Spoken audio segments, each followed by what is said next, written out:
Oh, hello there. It's been a while since we've done a history thought, or history answer time. You know what I'm saying. Answer time. But I got a question here that I have been a little slow on answering. I am sorry. I'm going to read the question to you verbatim. Quote, I'm also going to keep the exact punctuation that is there. Quote, dude, I keep forgetting the two naval history stories that I mix up where, like, there was one dude with, like, the boarding bridge thing, and then there's the other dude, too, but, oh, can't remember. Period. They're, like, two of your favorites, but I remember neither. So we have typos, no punctuation, and use of the word dude. You who asked this question, who I know asked this question, should feel very ashamed. But you did give me an excuse to talk once again about two of my favorite naval historical figures. If you don't know me, you might not know that the naval combat of about 1750 to about 1815 is my favorite thing. Just like my favorite thing to learn about and just go and see stuff. And earlier this year, I got to stand on the Victory. It was so special to my heart. But I do know from this very scant description which two stories I'm being asked about. So, first we'll start with the boarding bridge thing. Okay, so to set this up, we have to talk about. We have to take a back step. We're going to talk about the man first. The man that we're talking about here is one Horatio Nelson, who at the time was a captain. Nelson might be one of the greatest. I mean, he's one of the naval legends of the world, and he might be one of Britain's greatest ever naval.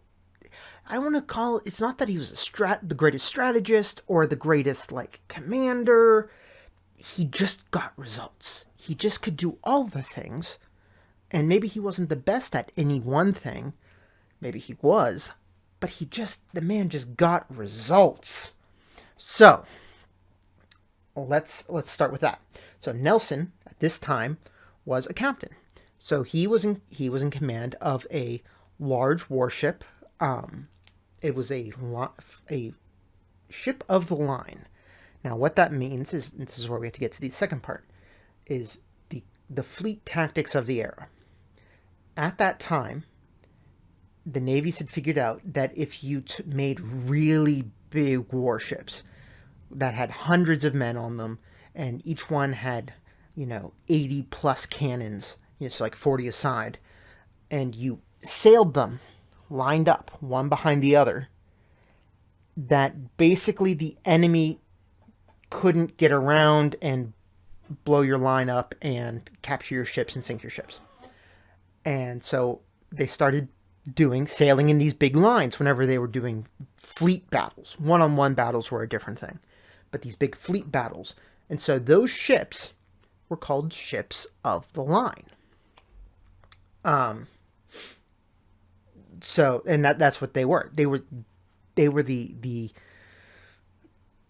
battleships of the era. They were the big, expensive things. And they were incredibly powerful.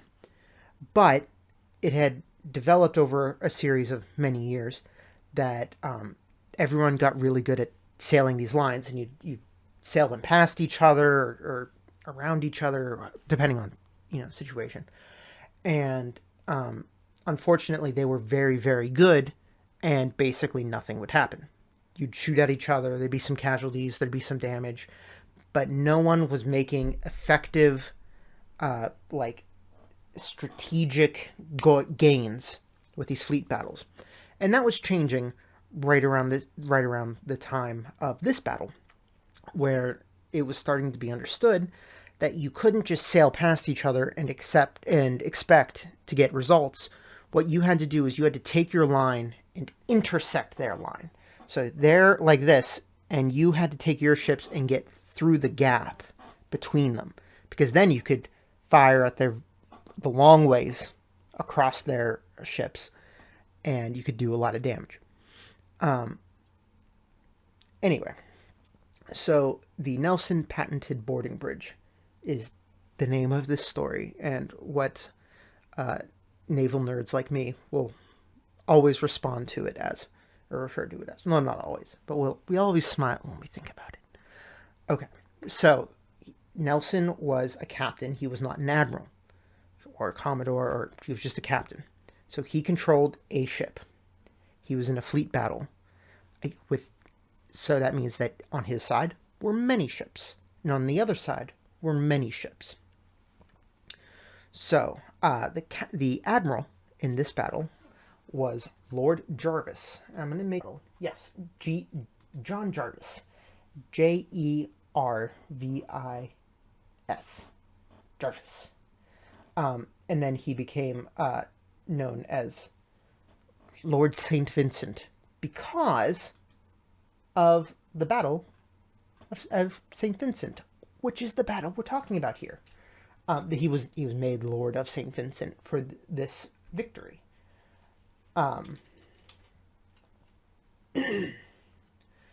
So we have the Spanish is the enemy fleet in this case. The British are chasing them down. I'm sorry for the horn outside. Hopefully it'll stop in a moment. So the British are trying to chase them down. Now, Nelson was he was captaining the ship, the captain. And he was it was a 74 gun ship, and he was towards the rear of the British line. And there was a command by Jarvis to, for a fleet maneuver, because Jarvis was a guy who wanted to get in there, right? Like Nelson. He was also Nelson's patron for a lot of their careers. But Nelson was at the rear of the line, and he saw an opportunity. He saw that if the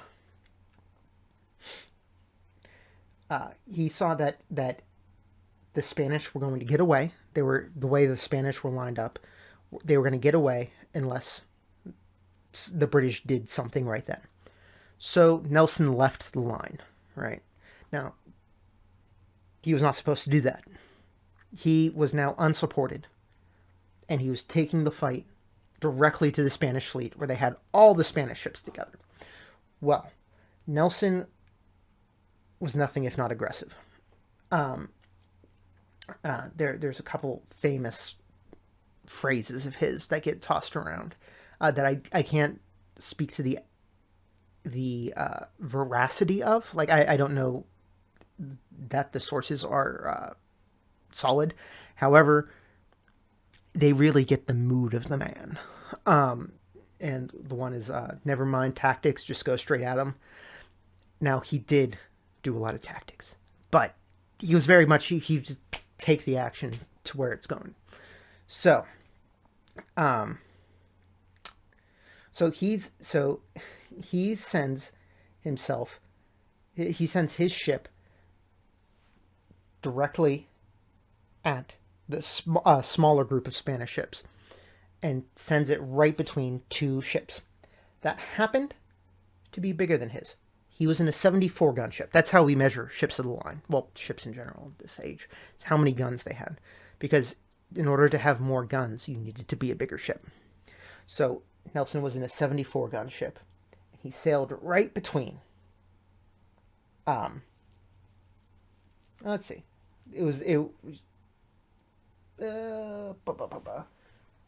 Sorry, I don't remember the numbers of these ship guns off my.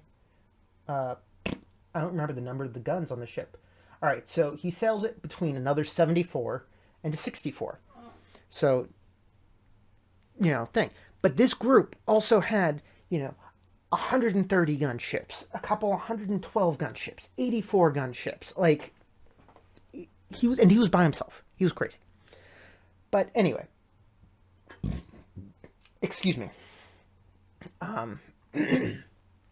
Anyway, so to not bore you too much with everything that the particulars of the ship thing. If you want me to bore you with that, I will. I will have no problem boring you with that, but not to bore you too much. Nelson ends up in contact with another ship, and I believe, let's see. Okay, sorry, I had to.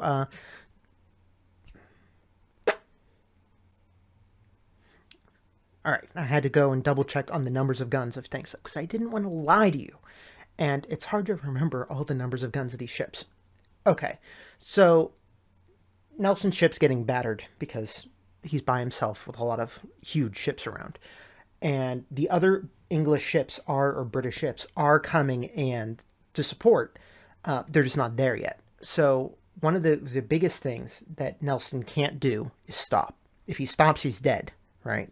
That's just because if you stop, he's dead in the water, and the Spanish ships can just blow him to pieces. So he starts losing parts of his mast, which is slowing him down to the point where he's going to have to stop. And so he goes and does what he can do. Now, if you don't want to get shot, the best place to be is right up against the Spanish ship, right? Because the Spanish don't want to shoot through the English ship into the Spanish ship. That would be very bad. So he goes to board the Spanish ship. And also, taking a Spanish ship out of commission would be great. Now, the ship he goes up to board is the San Nicolas, right? The San Nicolas was an 80-gun ship, which means that it was larger and had more people than Nelson's. But boarding at this time was an interesting thing. You didn't have to, kill or capture everyone on the ship, right? You just needed to get, you just needed to basically clear the deck, the top deck, and then the people below would surrender. That's generally what would happen. There's exceptions, obviously, but generally speaking, if you could control the top deck, the people underneath would surrender, and you controlled the ship. And there was a lot of I don't want to say honor. It was more than just honor. People just respected the rules that if you surrendered, right? You were done. And so you didn't have to really worry too much about, like, you captured the ship and then they're going to, like, spring back up immediately.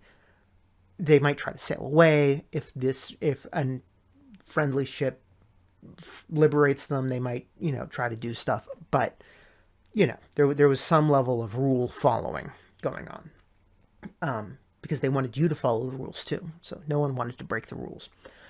So Nelson leads his men up onto this deck, and fierce fighting, but they managed to clear the deck, right? With even though they have less men, but just it was all about hitting the San Nicolas. Yes. I keep mixing up these two names because they're both sand ships.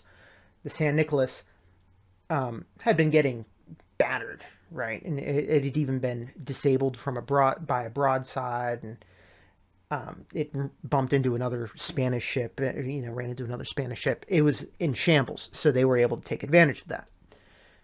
But just as the English under Nelson got control of the deck, a much larger Spanish ship sails up beside.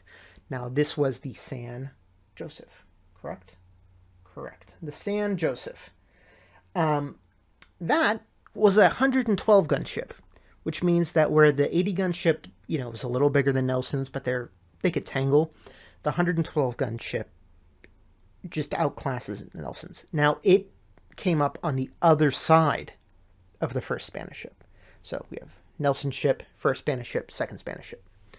Now, Nelson knew that basically they wouldn't have, if the Spanish counterboarded, they would sweep over both ships because they just had so many more people. And so that the only solution was violence of action, and yeah, he uh,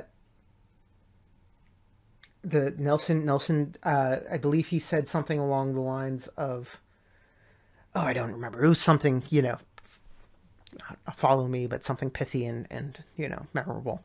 And they go to hop onto the other ship, and they were getting, at this point, the other British ships were supporting much more closely.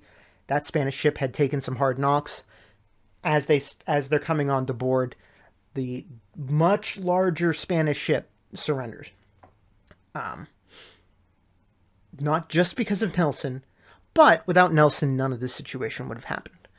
Uh, so that's why it is Nelson's patented bridge for boarding first rates. Is you board a smaller ship and then you board the first rate. Or Nelson's patented boarding bridge. You'll hear it in various ways. So that's an absolutely insane story, right? To give an example, to put this in like thing, the captain had 550 people at most, right? That's the complement of how many it was supposed to have. So that would mean, let's see, do we have? Yes, okay. So assume the San Nicolas probably had something like 600. And then the San Joseph, its complement was supposed to be 839.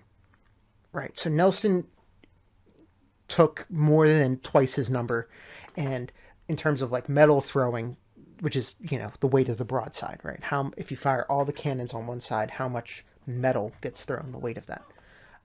That's an important thing whenever you're thinking about powers of warships in this era. It or power of a fleet or anything. He punched way above his weight, way above his weight. Um, and this battle, it was this just dive in to the Spanish fleet, which slowed the Spanish fleet down enough that the rest of the British fleet was able to catch up, right? Um, the Spanish lost 4 ships in this battle, which was a huge thing, right? They start off, 4 ships of the line.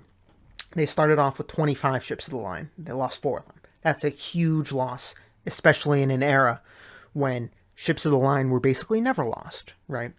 So that was huge. Nelson did half of it. It's pretty ridiculous. There were 15 British ships of the line, so they were already a wildly smaller fleet.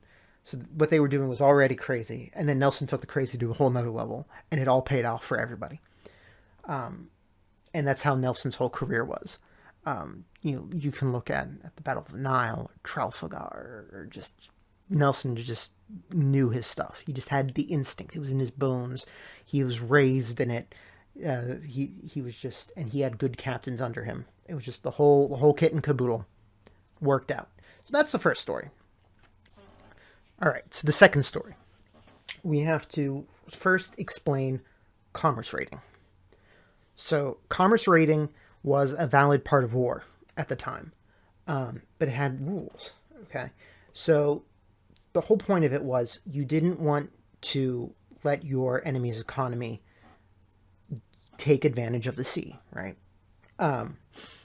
So you would interdict their ships at sea, and if they were valid captures, you would capture them, send them to a prize port, or to a port with a prize court, and then they would be auctioned off, and the people would be sent back. Now, it didn't take a lot to capture a merchant ship. You just needed to be stronger than the merchant ship, or its escorts, and faster, right? You needed to have a fast ship. So now these strong enough fast ships were also terrible for the fleet battles, like we were talking about. So they were different classes ship. And it was not just lucrative for the government. So it did a couple things, right? It deprived the enemy's economy, and it also, because you took something away from them, it boosted your economy with loot, But and then it also helped pay for stuff, right? But most of that money didn't go to the government. So the way it worked was if a court ruled that this prize was legal, meaning that it followed all the proper things to have been captured and you did it correctly,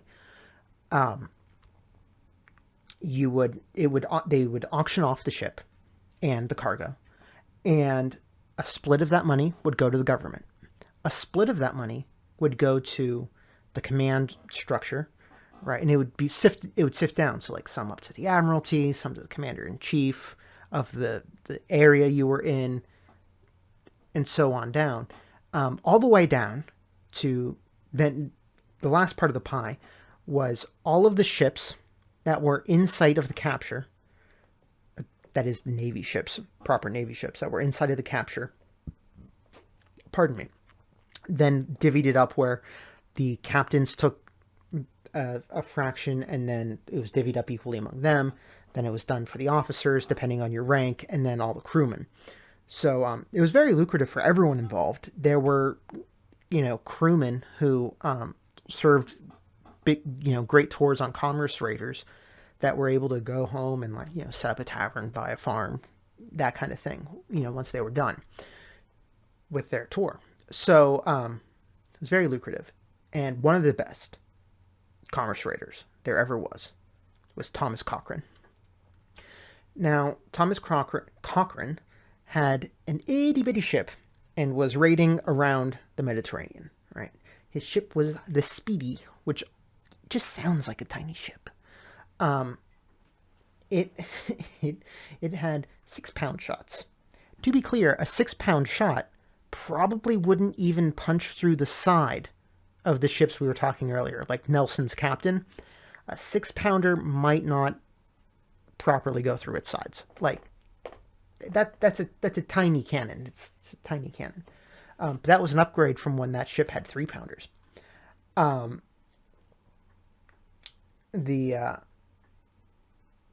sorry, I lied to you. He had 4-pound shots. That's right. I always think about 3 pounds, but no. It's 4 pounds. He wanted 6-pounders, couldn't get them. Sorry for the lie. So he had 4-pound shots, which, I mean, they're tiny things. That's what he had, but that's enough to disable a merchantman, board them, repair them, send them on home.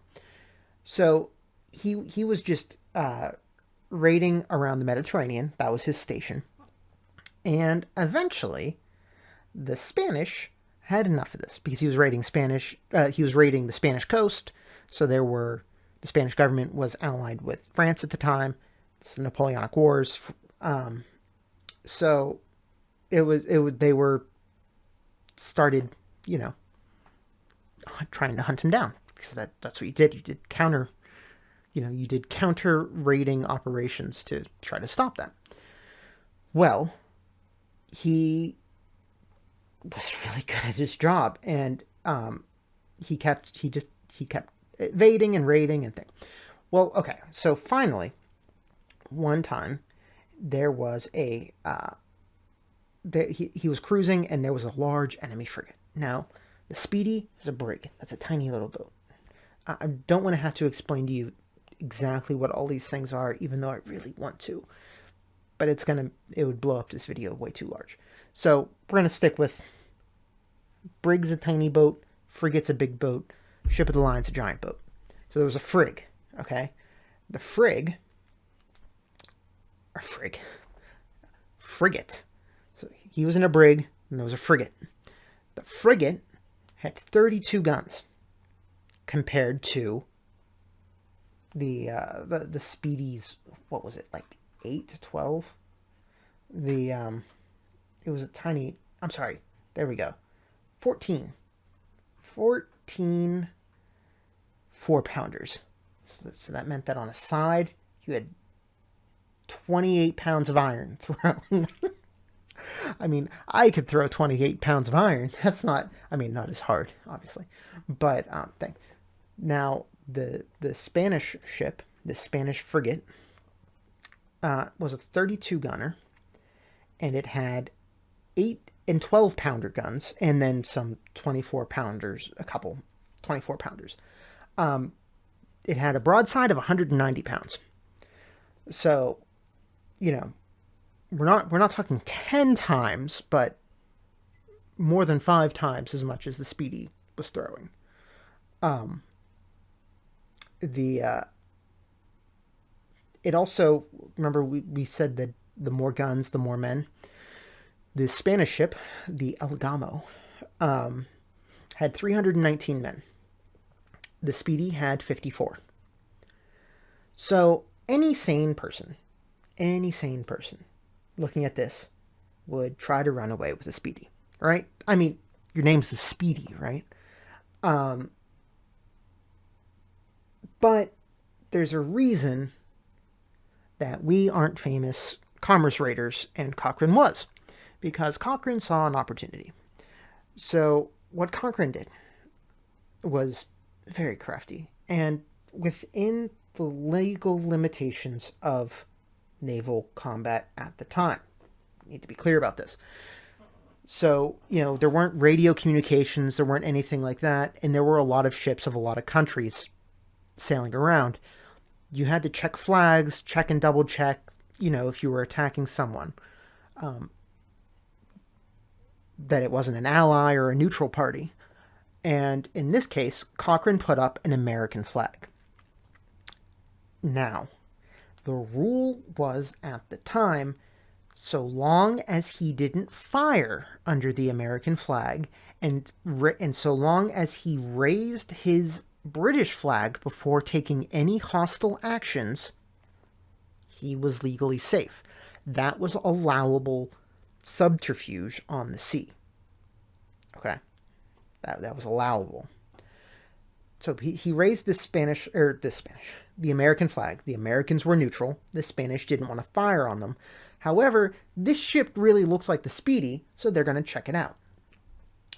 But anyway, this let him get really close. Because the Spanish hesitated, right? Because they're like, oh crap, is that an American ship, or is that the Speedy who are out here hunting?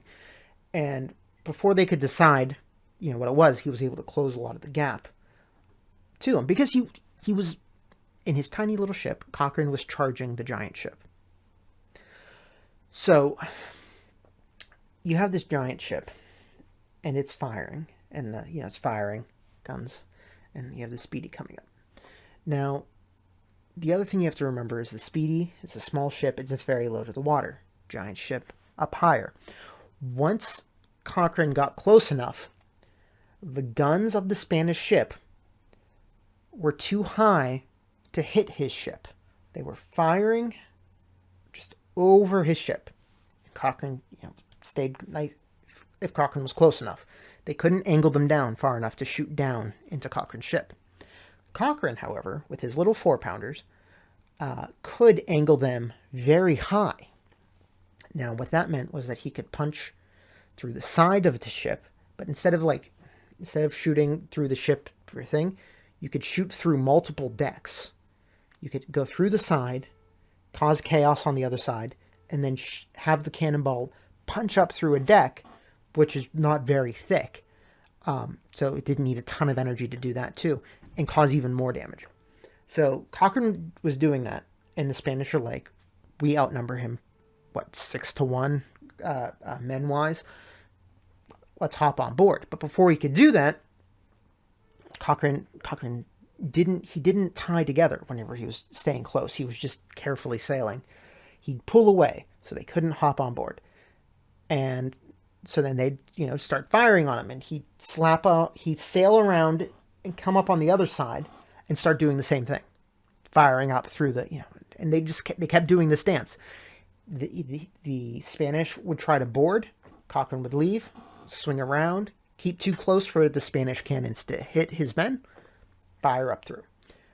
Now the one problem was, the Spanish cannons were too high to hit Cochrane's men, but he had his rigging up there, his masts and his sails and all of that.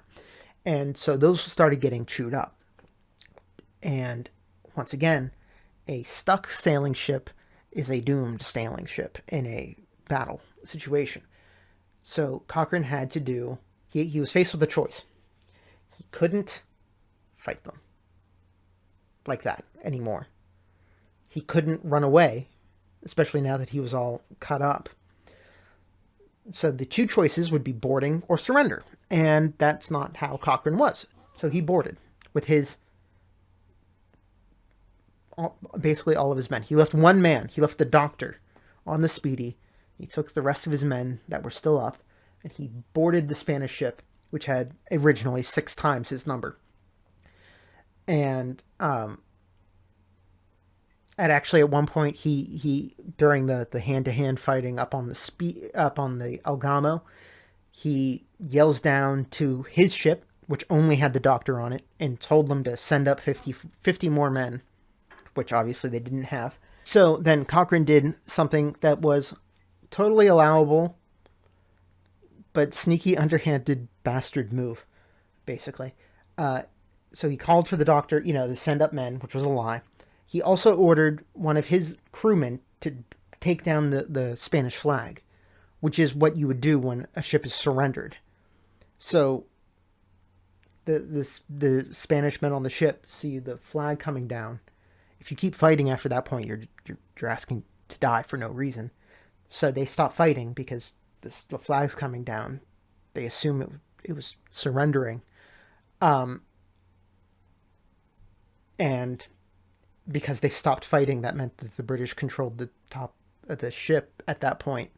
Started laying down their arms. It meant the British controlled the top of the ship. That meant the British controlled the ship. That means they captured the ship. And, yeah.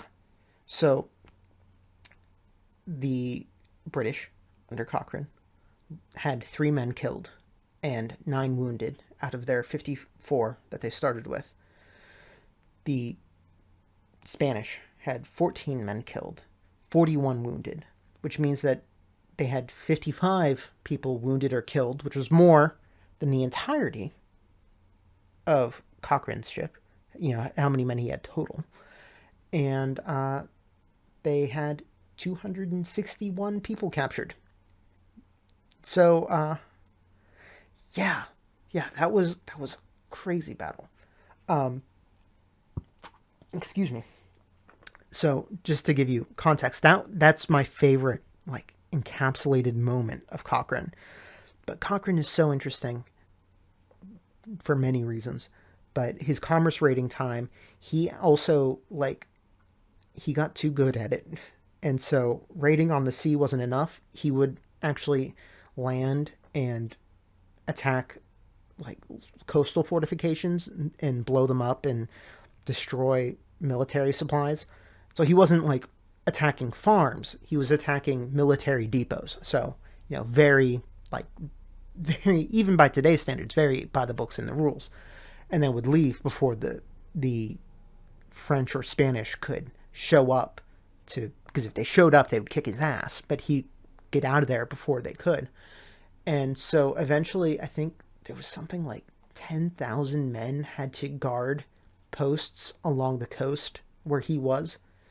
So his little ship with 50-ish men was enough to draw away 10,000 soldiers away from the actual battles Napoleon was fighting. Which I think, if that was the only thing he did, that would be a tremendous contribution to a war effort. But, yeah. Okay, so I tried to hold all of this pretty succinct, give you just enough explanation to kind of get you through, the stories. But if this brings up more questions, or you want to hear me explain stuff at a much more basic level, or anything like that, let me know. I'll make sure that the link to the question forms that down in the description, put a comment up. I see those, I read those. I only get one every few months. So of course I read all of them. Yeah. And like I said, the naval combat from 1750 to 1815 is so near and dear to my heart. I love it so much, and I would talk about it all day. But no one wants to hear it all day. So if you want to hear any of it, I am more than happy to talk to you. Anyway, that's all I have for now. I'm probably going to get some more Hitman going soon. Probably pick out a game to stream soon. And that's all I have. And I will catch you guys next time. All right.